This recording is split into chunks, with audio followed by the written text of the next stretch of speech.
நாங்கள் வந்து பூஜை பண்ணிட்டு இருக்கோம். கருவறையிலே உள்ள உட்காந்து பூஜை பண்ணிட்டு இருக்கோம். இங்கே வந்து இப்போ நாங்கள் இங்கே தான் இந்த இடத்துல தான் இருக்கிறோம். ஆனால் இங்கே வந்து போலீஸ் வந்து அட்டாக் பண்ண வராங்க.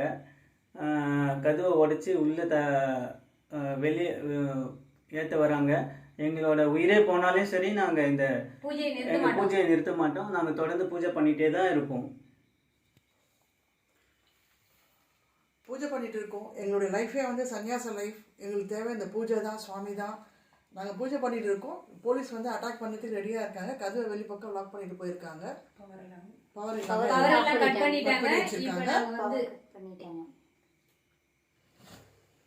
எங்கள் லைஃப் ஸ்டைலு சன்னியாச வாழ்க்கை. நாங்கள் தொடர்ந்து பூஜை பண்ணுறது எங்களோட வாழ்க்கை. இது எங்களோட உரிமையும் கூட. ஆனால் அவங்க வந்து இருக்கக்கூடாதுன்னு வந்து கதை தட்டி போய் உடனே போகிறாங்க.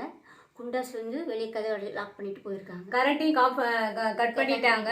இப்போ எங்களுக்கு வந்து எமர்ஜென்சி சூழ்நிலை வந்து ஒரு இந்துஸை வந்து ஒரு தனிப்பட்ட முறையில் பூஜை பண்ணுறதுக்கு கூட வழி இல்லாமல் வந்து கதவை வந்து லாக் பண்ணிவிட்டு நாங்கள் போய் இப்போ வந்து போலீஸை கூப்பிட்டு வந்து உங்களை வந்து அரெஸ்ட் பண்ணுறோன்னு சொல்லிட்டு போயிருக்கிறாங்க.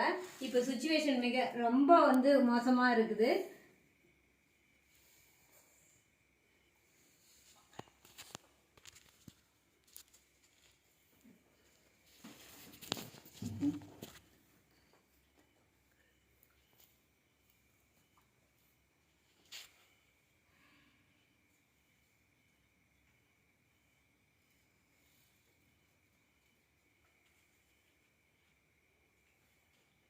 ஆக்சுவலி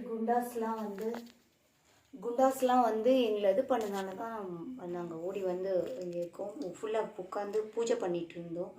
எல்லா பூஜையும் ப்ரேயர் பண்ணிட்டு இருக்கும்போது நாங்கள் இப்போ ஃபுல்லாக கம்ப்ளீட்டாக உள்ளே வந்து நாங்கள் இப்போ கருவறையில் வந்து அடைக்கலாம் ஆகிட்டோம். கருவறையில் வந்து அடைக்கலாம் ஆகிருக்கிறோம். வீடுலேருந்து தான்